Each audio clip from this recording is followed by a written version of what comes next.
Good afternoon, everyone.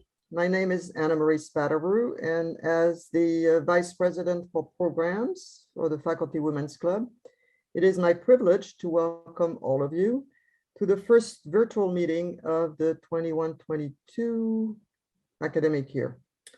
We currently anticipate that our next general meetings will continue to be in this virtual format until the planned reopening of the UCLA Faculty Club in March 2022. We particularly look forward to hosting our scholarship dinner in person again at the Faculty Club on the evening of Tuesday, April 5th. Please note the date on your calendars. More information on the dinner will be provided towards the end of today's event. On behalf of the Faculty Women's Club, I would like to thank Christine and the Alumni Relations Office for their support in making today's event possible. It is now my great pleasure to introduce our next speaker, Faculty Women's Club's President, Helene Desruisseaux. Helene? Good afternoon, everyone. Welcome. And we had hoped, obviously, to be in person to meet all of you today, but COVID circumstances did not allow for us to do that. So we look forward to that first opportunity, next opportunity.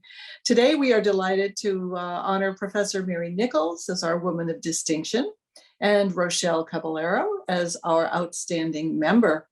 And yes, so I would now like to introduce Sunny Harris and turn the program over to her.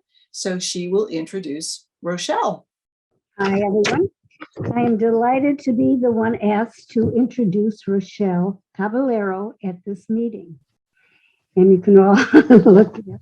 Besides being a wonderful woman, she has been very active in our various sections and has taken on every role she has been asked to perform. And has successfully solved every problem presented to her by members of our organization. She knows to whom such problems belong and ensures they are properly dealt with. A Jill of all trades, who always steps forward when needed and who can always be counted on. The honor of outstanding member for this past very unusual and difficult year belongs to this past president, treasurer, parliamentarian, email coordinator, hospitality chair, update editor, centennial coordinator, etc., etc., and etc. An honor well deserved to this wonderful woman of the FWC and friend to all, Rochelle Caballero. Thank you all. And thank you, Sunny, for reminding me of things I think I had forgotten that I had done. It truly is an honor to be recognized by this organization, as I'm sure other outstanding members have felt in the past as well.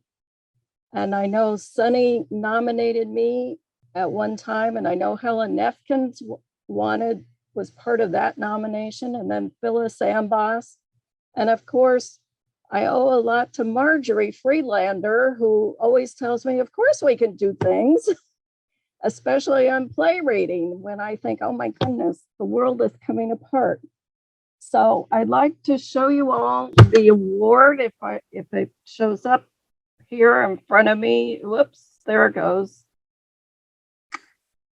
And again, thank you so much for taking the time to bestow these kinds of recognition on your members.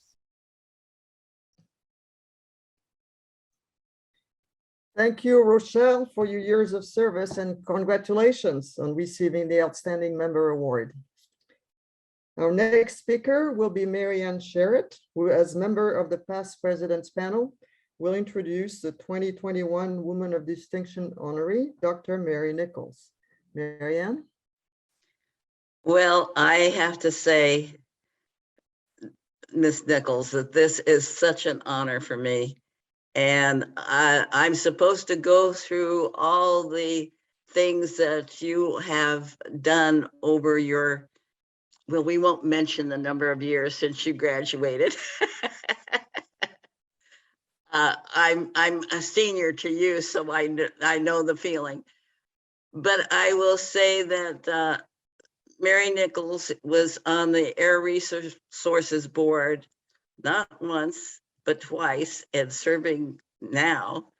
And she was named Lawyer of the Year in 2009, I believe it was. But Dr. Nichols, I have to tell you that you receive accolades every morning, that the people in the LA basin wake up, look east, and can see the mountains, and they're there without a bunch of garbage in front of them. And I will say that we are all very thankful for the work you've done. I happen to have trained in Pasadena at the Huntington Hospital with no air conditioning and only open windows, looking in a microscope in 1957, 58, and the tears running down my cheeks. So enough of me. You have many, many accolades that are so well deserved, and we look forward to hearing from you later on, and we'd like to present you with our Woman of Distinction Award, which I think Anne Marie has there, that we would like to present to you in person, but we do the best we can. Thank you. Thank you so much. I can see it in the picture, and I look forward to actually taking possession of it as soon as we get a chance to get together. Thanks, Anne Marie. Well, I guess it's my turn then to say a few words. Oh, it's not. It's my turn now to say a few words, which I would like to do. I want to start off by saying that sorry, Anne Marie. I need to give instructions.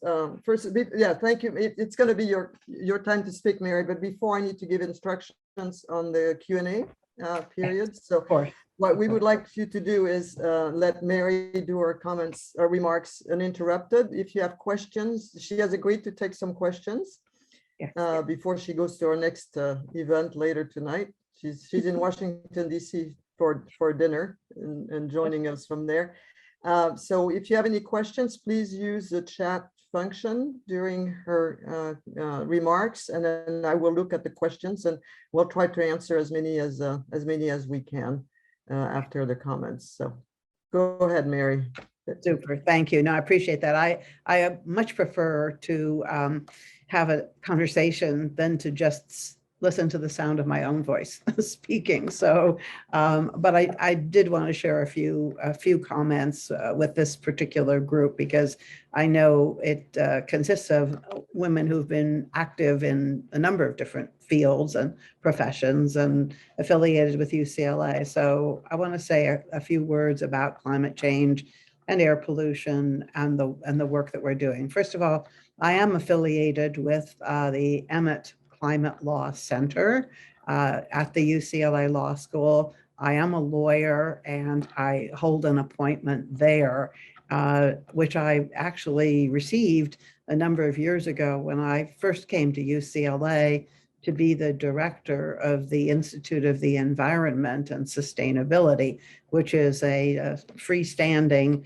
entity that was created a number of years ago by the at that point, the Vice Chancellor for Research, and has become, over the years, a very important center for not only research, but teaching, including giving a Bachelor of Science degree in environmental science, which has become one of the most popular majors at UCLA for undergraduates. When I came there in 2003, the most popular majors were biology and psychology, both of which were considered to be good pre-med majors, and many students, but especially students, first generation students whose parents were eager for them to go to medical school, thought that those were the only possible majors that would be acceptable for their kids. And it was a problem for the university because there were just too many majors to accommodate everybody with the reasonable number of courses that they wanted to offer in those fields. And by bringing together faculty from all the earth sciences and the biological sciences, as well as geology, we were able to craft a major which for the first time in decades was approved by the Senate and was approved as a major that would have a minor requirement in it, so that students would be getting a strong cross-disciplinary education and would be capable of being accepted into graduate students as graduate students in many different fields. And it has worked out that way even better than we had thought at the time. So I want to give credit to the founding members of the faculty who really created this institute, and to give them a plug as well. But I belong, if I belong anywhere, to the law school. And really my interest at this point is in implementing legislation, creating and implementing legislation, first for cleaning up the air and then for addressing climate. And I see these two things as very much related, both because the sources of the same kinds of chemicals that are currently built up in the atmosphere and causing climate disruptions of various kinds, including excessive heat and fires, flooding, sea level rise, etc. The same causes, namely the use of energy from fossil fuels to generate electricity, to generate heat for manufacturing, and to power our transportation system. These very same pollutants, of course, originally are what we came to know as smog in Southern California, and which is now recognized around the world as a source of serious health impacts. The World Health Organization has classified pollution from air as being the deadliest of all killers globally, even ahead of viruses, because they take their toll over a long period of time, and because they impact people in all age groups in different ways, as well as because of the fact that they're growing, and there is no shot you can take to protect yourself against the impacts of air pollution. So you either have to go to another planet, which is not a viable option, or you have to reduce the actual sources of the pollution. So this is something that I've been working on for many years now, beginning with moving to Los Angeles when I graduated from law school in 1971, which was just at about the time that the original Federal Clean Air Act was coming into effect, and when we in California were first starting to fight with the auto industry to force them to put catalytic converters on the tailpipe of cars, going on to the present where we're looking literally internationally and working with people in many different fields to try to come up with new technologies and new techniques for preventing or capturing the kinds of pollution that are much more long-lived in the atmosphere, mainly carbon dioxide, but also the other so-called climate forcing gases, things that have the effect of trapping heat in the lower atmosphere, including nitrogen oxides and methane as some of the two of the ones that we're most focused on at the moment. I think it's important to say to a group like this, I know not all of you are quite as old as I am, and some of you may be even ahead of me in this regard, but those of us who have grandchildren who are teenagers or going to be teenagers hear a lot about global warming and about the anger and concern and even fear that young people today have about climate change. And we've all, seen the story of Greta Thunberg and some of her pals who are striking against the system and are complaining about the failure to pay attention to the science and to act with urgency on the part of political leaders around the world. And the truth is that they're right. There has been a lack of a sense of urgency, feeling on the part of many elected officials. And I'm not just talking about Republicans or conservatives, but even people of my own party, a feeling that this was something that, yeah, it'd be good to address it, but it's too expensive, it's going to take too long, it's too disruptive, and a real sense that we can put off making some of the most painful decisions, which has been the way we've traditionally approached dealing with social and environmental problems. In a democratic society, we have to muster the votes of a majority of the people to be willing to take action. And when we adopt laws, we also have to be willing to enforce them. And that usually means that there's going to have to be changes, that people who have vested interests in the system, and in some ways that includes all of us, right? Everybody who drives a car or who uses a gas stove is in some way contributing to the problem. That maybe we could just wait a little bit longer and it would be less expensive or less painful to make the decisions. But we've passed the point now of no return. We're not actually able to prevent global warming from happening because it's already happening, and there's enough greenhouse gases literally baked into the atmosphere that it will happen, and we'll experience more effects in the future. But most of the modelers, most of the people who've looked at the science believe that we can still act. We still have time in the next decade, maybe. Nobody knows precisely what day or what year, but roughly within the next decade, to put a lid on the situation and to start to reverse it. And some of the technologies like zero emission vehicles and renewable advanced fuels are known well already.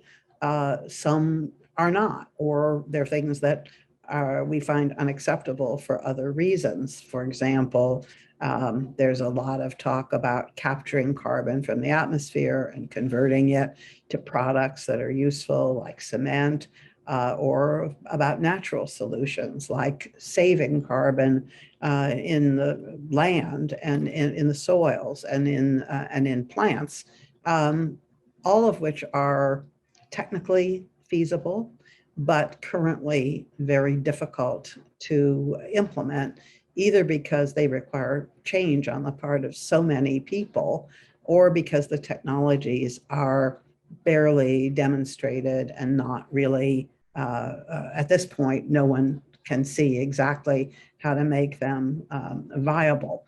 So for people like us who are old enough to vote, and old enough to, to be worried as well about what the fate of the planet is going to be like for our children and grandchildren.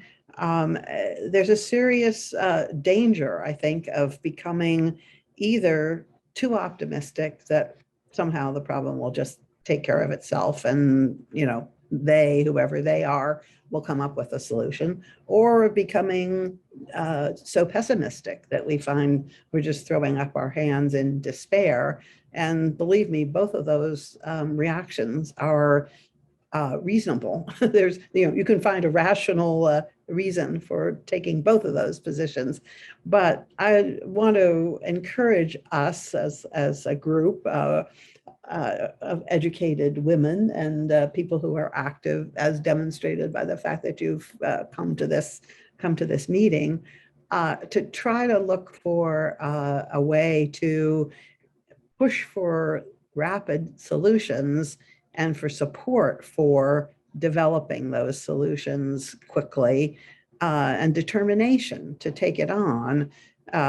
But at the same time, to recognize that we don't know all the answers yet. We don't yet know exactly what the combination of technologies and laws and incentives and funding is going to be. That's going to be the magic combination to get us there. But what we do know is that we have to hold our leaders, including our state legislators and the Congress, to taking this issue seriously as part of everything else they're doing, whether it's funding for, for schools or for childcare or for roads or anything. There has to be an element in it of recognizing that we've got to find ways to do things that will encourage people to avoid adding to the problem and to make choices like living in communities or finding places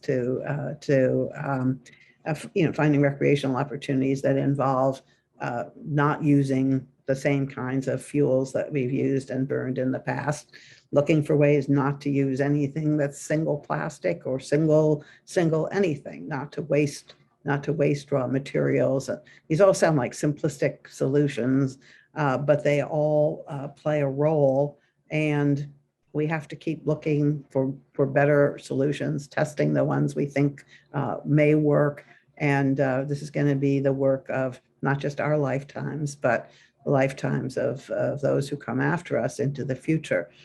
So I want to just, thank you all for taking part today, and thank you for recognizing me. And I treasure that. I treasure that appreciation from you, and I'll be happy to answer any questions that you may have. Okay, so there are a couple of questions. Maybe let's see. Zorana, do you want to go first and ask your question? Since we have time, you can unmute Zorana and let's ask the question directly. Go ahead. Unmute. Can you hear me? Yes, we can. Okay. First of all, I want to say how wonderful it is to see Professor Dr. Mary Nichols. I've known of your name and your work when I was working in a clean technology center at UCLA that was with Larry Ross, and there was another one, Larry Ross, who died a long time ago, but also there was a young man, lawyer, environmental lawyer, Eugene Tsang, and I worked with him. He encouraged me actually to put together extension course in environmental sources and databases, and that didn't exist at that time. That was in 1988, 89, something like that.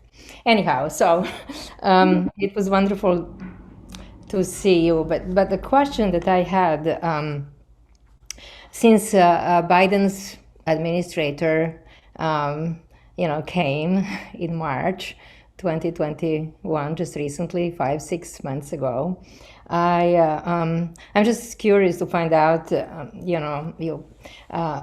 in passing environmental bills to laws, which ones, in your opinion, are the most promising and the most realistic under this current Biden's proposals as we move forward? Sure. Well, I think one of the best things I can say about President Biden's approach to climate is that he has made it a point to put people in agencies that traditionally either were not part of the solution or didn't want to be part of the solution, including the Department of Transportation with Pete Buttigieg, the Department of Energy with Jennifer Granholm, NASA, NOAA. You look around the administration and it's chock full of people who have a track record as a mayor or governors or other kinds of active participants, really, in looking for climate solutions. The head of the EPA, Michael Regan, was the head of a program in North Carolina, which as a state has not been traditionally known for its leadership in climate. A southern state, not particularly focused on that issue. But as it has turned out, they as a state have actually taken on a climate goal, a greenhouse gas reduction goal, and begun working towards that. And Michael Regan was the head of that program before he was put in as the administrator of EPA. I have, a couple of thoughts about what's most promising. First of all, as a regulatory agency, EPA has the power to set emission standards that will push industry where mostly they've said they already plan to go in the direction of zero emission vehicles for both cars and trucks and all other kinds of transportation. But while we know that battery electric cars or fuel cell cars can get to zero, and we know what the whole fuel vehicle system needs to look like, we don't have the answers for planes, trains, ships.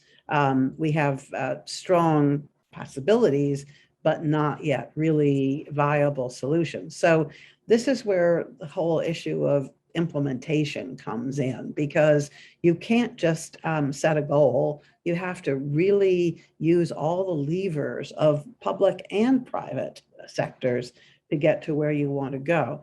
And I feel like we're at a moment of opportunity where, for the first time in my career, I see businesses actively pushing to be part of the solution and not just resisting and dragging their heels. And I'm not just talking about the small clean tech companies. I'm really talking about the big companies like Volkswagen, like Ford, who having once been part of the problem, and they still are in terms of most of what they sell, they are actively looking to try to change what they do, what they make.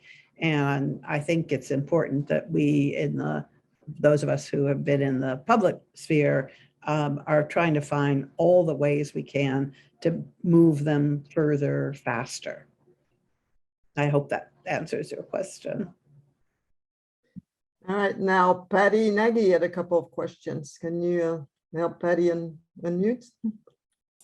Okay, I can't find Betty. If she could raise her hand. maybe. Patty, the one with the penguin. Right there, got it. Thank you. She's making a statement already. Yeah, well, talk about climate change. Antarctica is a good place to begin to look. But anyway, yes, Dr. Nichols. One question was, there's been this push to put housing near freeways in Los Angeles. And with the particulate matter coming off the freeways, what is being done to mitigate housing people who have to live near freeways? Yeah, that's If anything.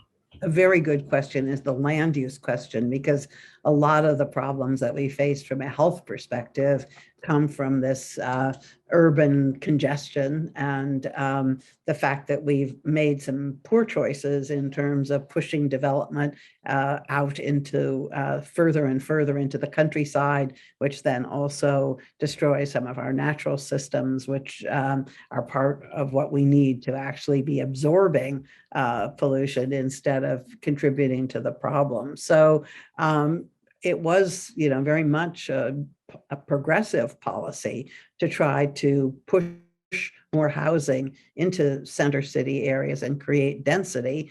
And with density, you have opportunities for mass transit, for people to be able to walk to more destinations and not to have the expense of owning a private vehicle, which is a whole other issue for especially in poor communities.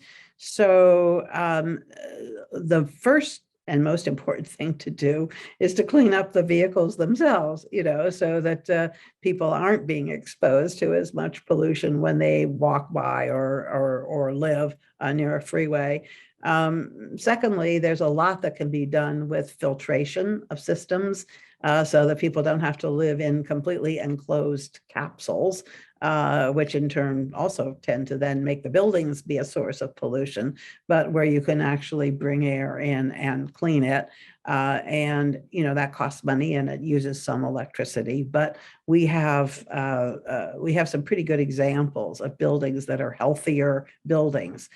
Planting can make a huge difference. The ability of trees and shrubbery to absorb as well as make buildings a little cooler and the whole community look better are also a part of the solution. But it really is a kind of a micro scale kind of approach that you have to take. There's not just one kind of blanket policy that will fit every situation.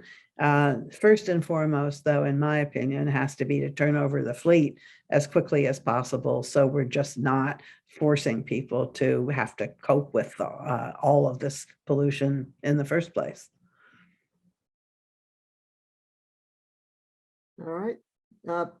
Patty, you had another question?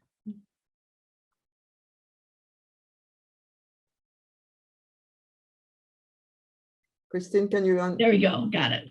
Got it. Yeah, the other item is the carbon recapture technology, and whether or not you think that is actually a viable alternative in the future. I've seen a couple things, and I think one was in Canada and one was in Iceland. Do you think that's really going to work? Well, it's not there yet, but the problem, as I see it, is that we can't get to zero or net zero without taking carbon out of the atmosphere where it is today. And that means you have to find means of literally sucking it out of the air. And you can do that with machinery, or you can look to natural solutions, meaning basically trees, growing more forests and more places where they will hopefully suck up carbon instead of being sources of CO2 as they are today when they are cut down or burned. So we have to find a way to make these technologies affordable and not contributing further to the problem, but they're not there yet. So that's definitely the agenda. And there are a lot of people in engineering schools and other places, around the country and at UCLA who are working both on the capture and on the reuse side of things. Because once you've got it, then what are you going to do with all that CO2? You have to find the most useful ways to make it useful. Which, of course, we need CO2 to exist. So it's a question of kind of where are we going to put it? So, are you going to call? Yeah, I'm sorry. I have a helicopter flying over my house, so I'm going to unmute myself again. But I think Marianne Fifi was the next question. Okay. And then Joe after that. Great. So Mariana. Okay. So I was wondering about investment. So all these technologies, there are some experimental technologies and other technologies, but of course, all these technologies require investment. And the question is, how can that be incentivized? Because other than, saying, okay, we're gonna really suffer, but it has been in the past difficult to get investors to invest in new technologies because they may not get enough return. And in this area, though, the return would be clean air, not necessarily money. And I was wondering whether are you aware of any programs or anything that could make this work better than it's working now? Sure. Well, let me start with California, which I want to brag about a little bit because of having run the program in California. There was a lot of criticism when California took off on its own and adopted its own climate program. But we did a couple of things that involved regulation and using regulation as a way to incentivize investment that have really worked.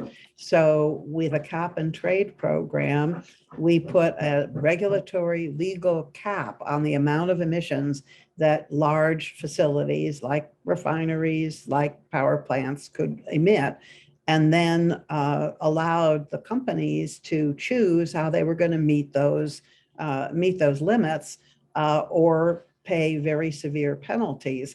And because of that law being on the books, we attracted investment to California for several years in a row. California has been the largest recipient of venture capital of any state in the country in this area, because investors believed that if they came up with solutions that were cost effective, that they would have a market guaranteed, because there would be companies that would rather pay them to use whatever their inventions were than to pay the penalties. And I think that that's an example. And there's a few others where you can attract capital for clean technology solutions, and you will find a market for those solutions, but it takes government to lead the way. First of all, by setting strong standards and making it clear that they're not going to roll them back. The worst thing that has happened or can happen is to start down this path, as we did when the United States entered the Paris Agreement, and then have a president who comes in and says, no, we're not going to do that anymore, because that both causes consternation, obviously, in the marketplace, but it also hurts the next time around. We're still suffering from the lack of confidence on the part of the business community that they will have a steady path forward. But I think they're beginning to come around, and we're actually seeing more large companies putting money into researching alternatives in terms of cleaner fuels and clean electricity than we've ever seen before, and actually lobbying the government to set standards. Now, they also would like subsidies, and there are subsidies also in the Biden proposal. There's subsidies in Governor Newsom's budget plans as well.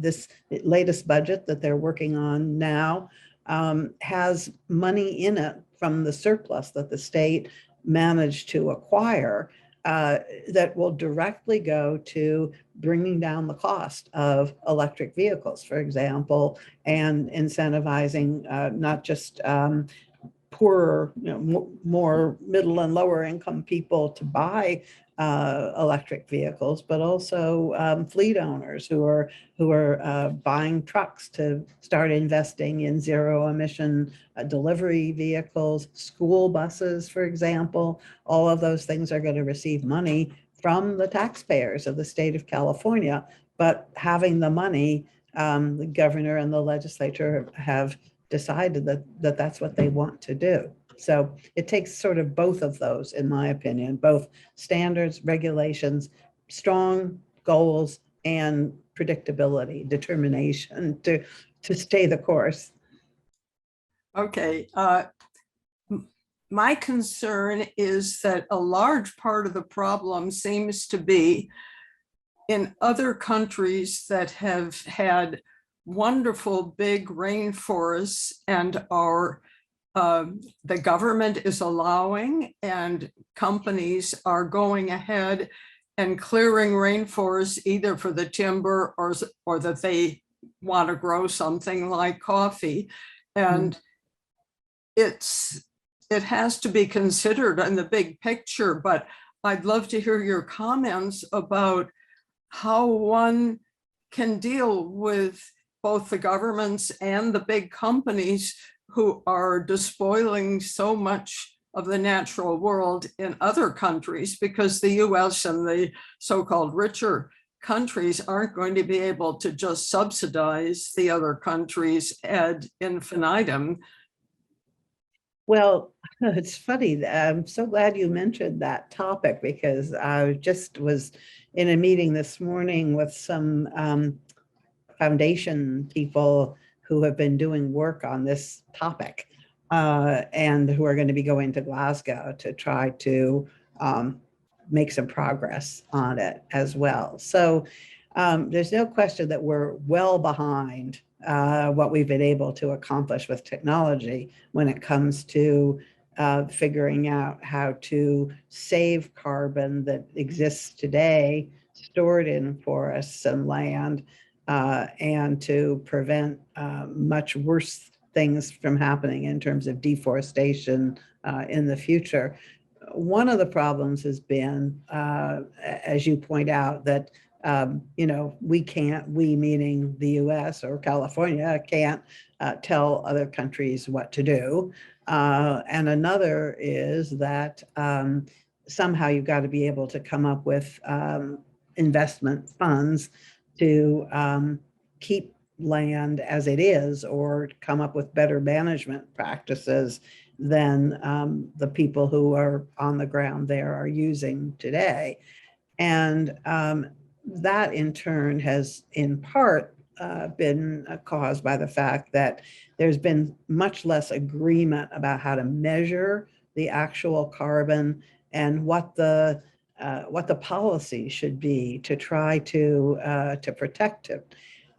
We're beginning to come to the point now where we have better data, better literally satellite measurements, as well as on the ground measurements, to just show what's there, what's embedded and what's being emitted, and to give credit in some fashion for actions that save carbon rather than allowing it to be released into the atmosphere.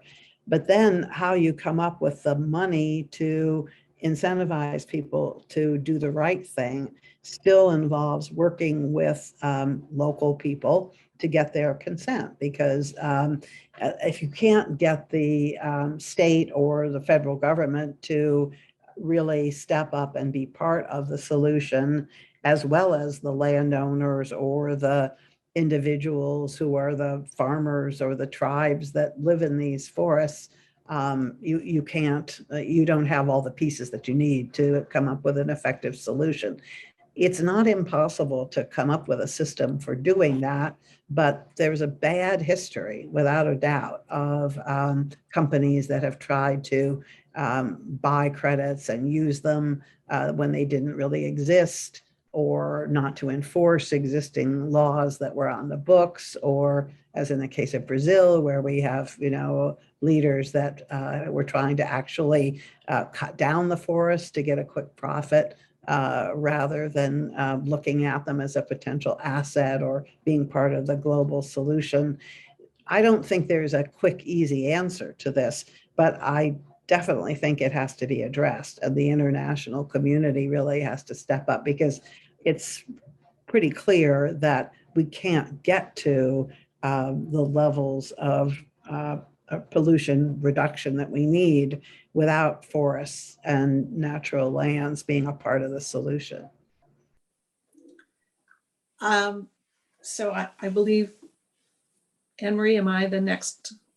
I think we have a couple more. Oh, you had a question, Helene? I didn't see it yet. Yeah, you want, go ahead. I did, but I Go don't want ahead. to jump ahead. I have Okay. a question, and then Patty has another one after that, but go ahead. Oh, good. Okay. So you talked about the desire for these companies to receive subsidies to help them push these products that are going to really save us. Mhm. But we have been tremendously subsidizing the oil and gas industry. And, for many decades, the fossil fuel industry has benefited from tremendous subsidization. And until we have the price of gas rise to the level where it becomes much more expensive than the investment we make in the environmentally responsible fuels, then we're going to be fighting our own selves in this process. Where do you see the future of the tremendous subsidies that we've been providing to the oil and gas industry going? And will they continue alongside with these environmental? So, well, first of all, you're right, of course, and the subsidy has both been direct financially and indirect in the form of pollution that, people have accepted for many decades.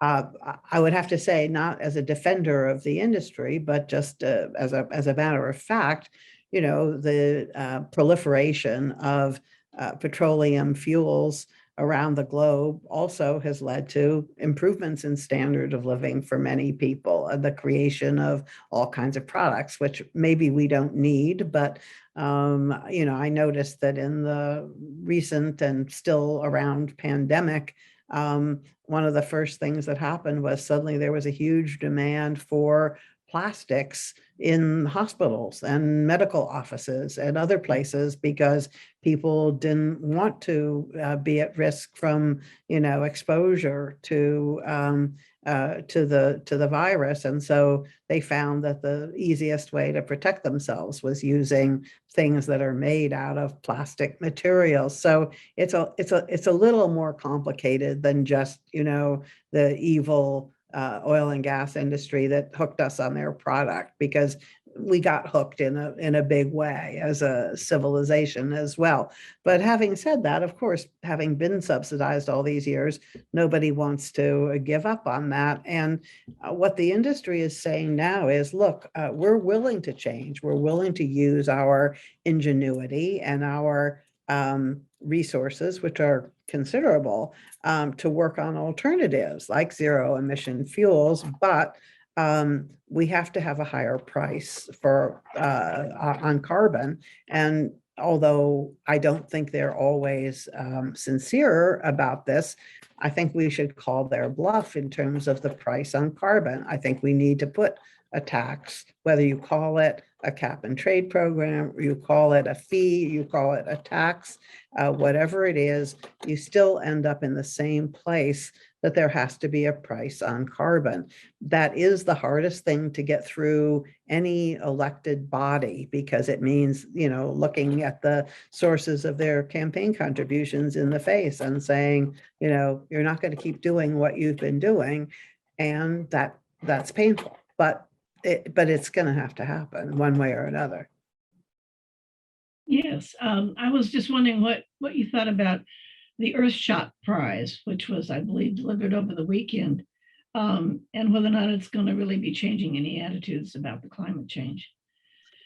I don't know enough about it. I just saw the stories over the weekend as well. I hadn't heard about it before. There's an awful lot of smart people, including, some of the whole new generation of Silicon Valley billionaires, and many of them are billionaires, who are putting money into a variety of different mechanisms to try to bring forward, truly life-changing, planet-changing technologies. And I don't know enough about the one that the Earthshot Prize represents, but I've seen others at work, and I believe that they're all sincere. Sometimes it's kind of hard to keep track of them because there's so many smart individuals with ideas about how to make it happen. I cannot see everybody on one screen. Does anybody else want to raise their hands? Joe again? Yeah. I don't know whether this is an indiscreet question, but the California Coastal Commission is so important to the state. And I know that it's been bogged down more than once by political considerations. And I wondered whether I could ask you how it's going these days, how things are.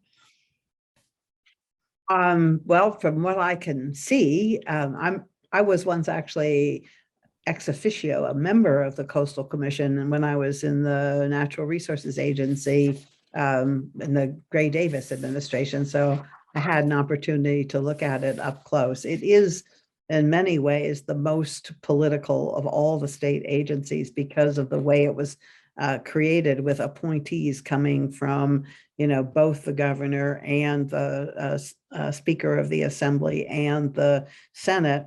They've got 3 different appointing authorities dividing up the appointments, which means there's very little in the way of real accountability for what they do, very little real transparency for what they do. But that was voted in by the people because they didn't trust any one branch of government to be as vigilant as the public wanted them to be about protecting the coast. And, if you look at the shoreline of California versus other coastal states, I think you would have to say that on balance, they've done a very good job, especially when you combine the commission with the Coastal Conservancy, which has had over the years the ability through bonds to raise money to help to buy and maintain coastal access ways. So although there are some other countries in the world where the coastline belongs to the public and there's a right of access, no matter whose mansions, access to the beach you may be walking across, California is the only state in the country that has the kind of ability of people to get themselves to the coast by bus or car and then walk along the shore that anybody has. So I think they've been able to do a lot, despite the fact that at various times they've also given approval to some very large scale developments that there was a lot of public concern about.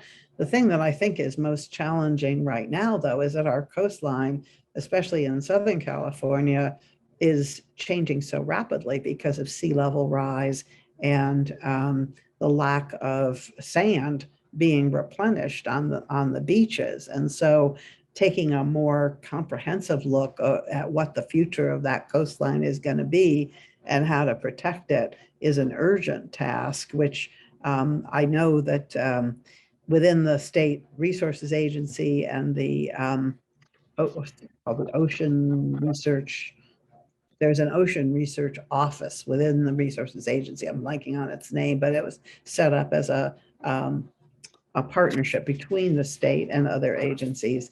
There is a serious effort underway to try to look at that, but they don't yet have the ability to really come out with any strong measures that would either bring more sand from inland, taking down obsolete dams so that we could get more sand replenishment coming from the inland areas, or get rid of some of the seawalls and other protective devices that just aren't going to work anymore as the ocean rises along our coastline.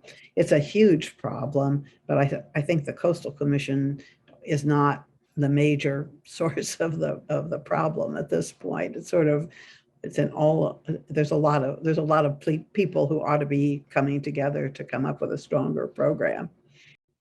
Anybody else? So I have a couple of questions myself.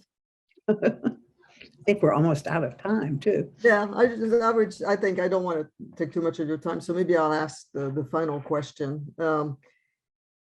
Are you optimistic or pessimistic about our country's ability to confront the climate crisis? And what keeps you awake at night? And what do you think we can be doing?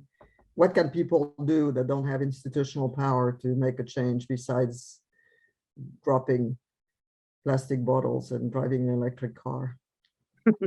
Well, first of all, I personally remain an optimist that even though we oftentimes postpone things until the last possible second and don't necessarily come up with the most extreme answers that we might, that there's beginning to be enough of a sense of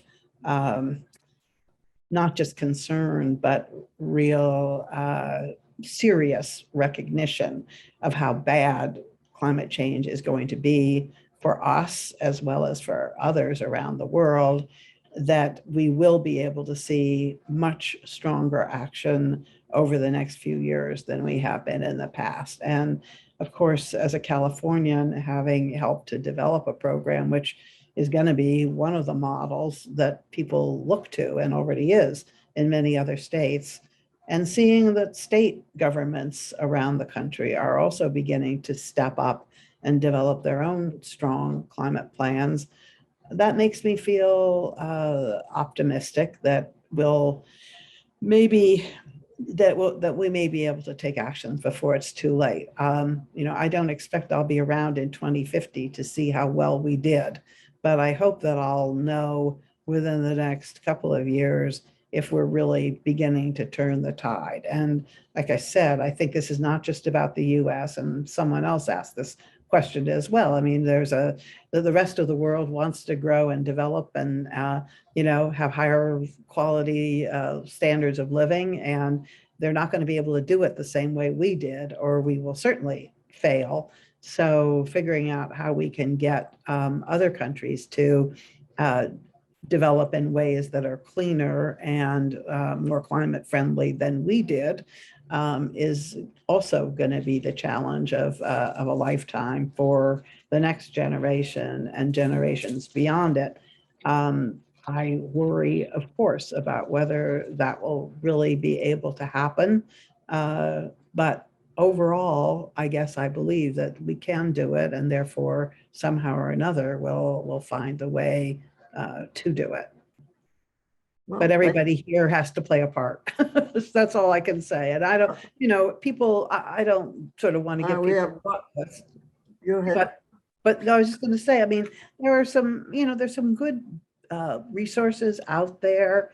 I think Paul Hawkins' work with Project Drawdown. I think some of the stories about, how to get to zero that you're beginning to see popping up in the press are all helpful. And, some of the actions, some of the choices that people make, like around diet and around consuming, what we choose to consume, are meaningful, because not only do they affect the world a little teeny bit, but our neighbors see what we're doing, other countries see what we're doing, the people who make things see, what the public is demanding, and of course our politicians see it. So I think, the most important thing is for people to feel like they have power to make a difference in this, because I think they do. I think we do.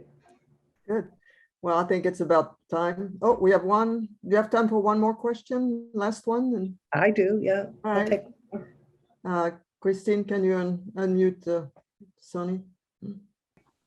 We know each other since the days when she was having her first baby. You remember Joyce Glantz back in the Air Resources Board days, way at the beginning. And I was excited to hear that they're making a what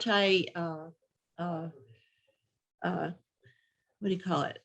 Well, what I'm trying to say is that I've come from being an advocate, the two of us were both kind of studying, to going through the process of getting a degree in geography, master's, because I realized that there were so many things that needed interconnection.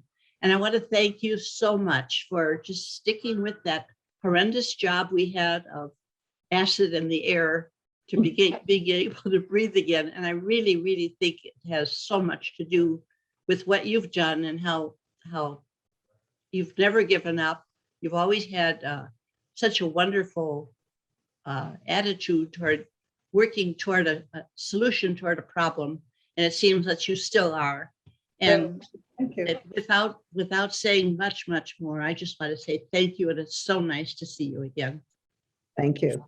I don't know what else. I don't know what else I can say after such a statement. So we want to congratulate you again for getting the award, and thank you for being with us today. And I'm certainly looking forward to the opportunity to get together so I can hand you the award in person. So thank you. Here. Thank you Thank again. you so much. And we'll let you go. Okay. Bye, everybody. And then thank you. Bye-bye. And then now, Estela Lee, that's your turn to tell us a little bit more about the scholarship dinner. Hi, everyone. I just wanted to do a quick 5-question poll because, as we heard, the scholarship dinner will be held at the Faculty Center on Tuesday, April 5th. And even though that seems, like half a year away from now, we have to make our plans right now. And as the hospitality chair, one of the things that, I'm tasked to do is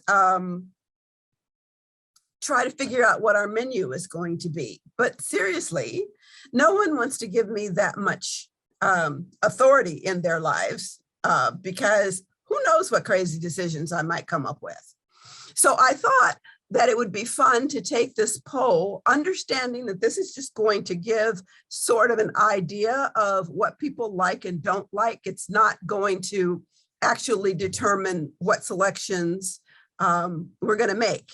And because of that, regardless of what you answer on some of the questions, if you can, I'd love you to take the poll for all 5 questions. So Christine, if you want to put up the first screen. The first question is, to start, which would you prefer, salad or soup?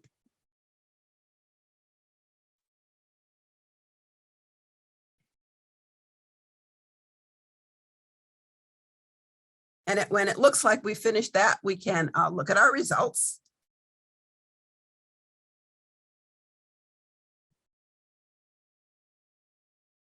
Okay. Second question.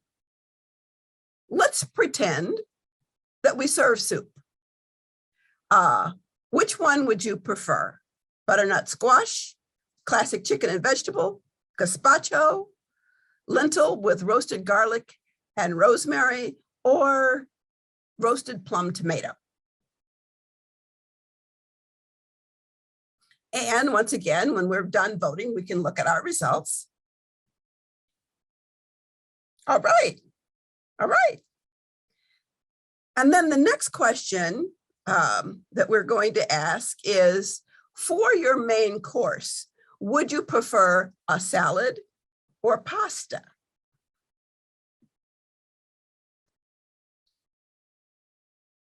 And don't let anything that you voted on beforehand determine how you vote on this one. And we'll look at our poll results. Okay, great.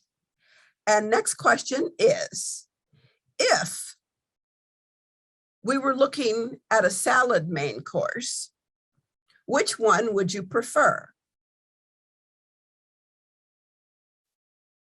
And in case you can't see it really well, there's baby kale and sprouts, organic quinoa and arugula, Faculty Center classic Cobb, Southwestern chicken, Asian chicken, and grilled marinated steak. Vote for one.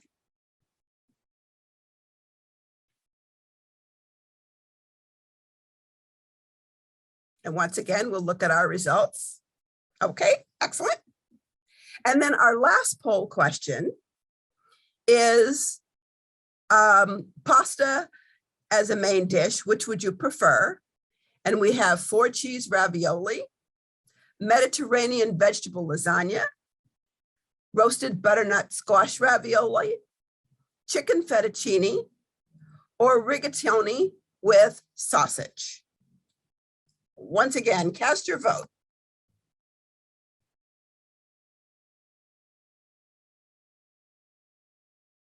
And we'll look at the results. This is so helpful.